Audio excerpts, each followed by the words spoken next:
OBEC is all about student performance.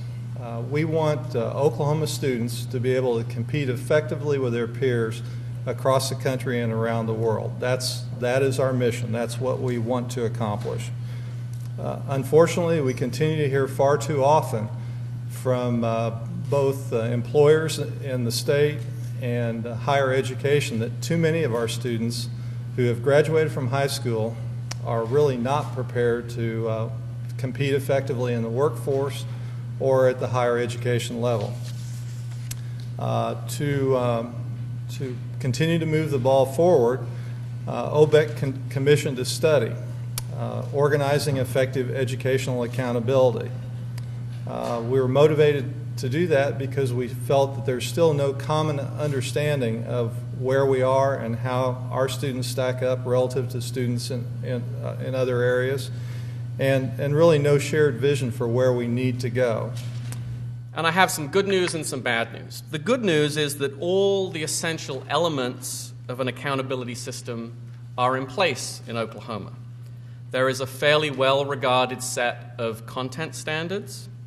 There is a full battery of student assessments. There are school report cards, and there are some rewards and some sanctions in place. The bad news is that it appears that overall levels of student achievement are low by national standards. As Stan mentioned, the gap between the objective measure of performance, the National Assessment of Educational Progress, and the state's own tests are startlingly large. For example, on the NAEP Grade 4 reading test, only 26% of Oklahoma's students are deemed proficient.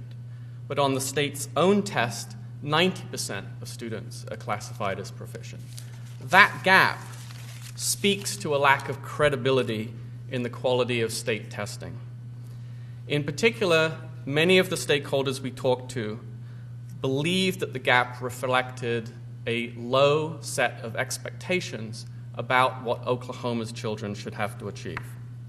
What we're here to say today is that we have a structural problem in educational accountability in Oklahoma. We have combined adoption of policy and audits of those same policies in the same office, and it's a politically held office. This has to change for us to have confidence in the veracity of our reporting.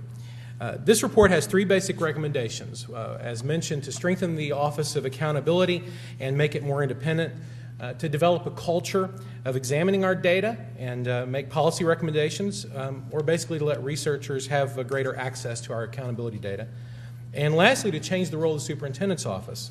I'm announcing today that I will be introducing the Education Accountability Reform Act. It's a Senate bill. We will have the number for you later this afternoon to achieve many of these recommendations and to move Oklahoma forward towards greater transparency and accuracy in our accountability functions.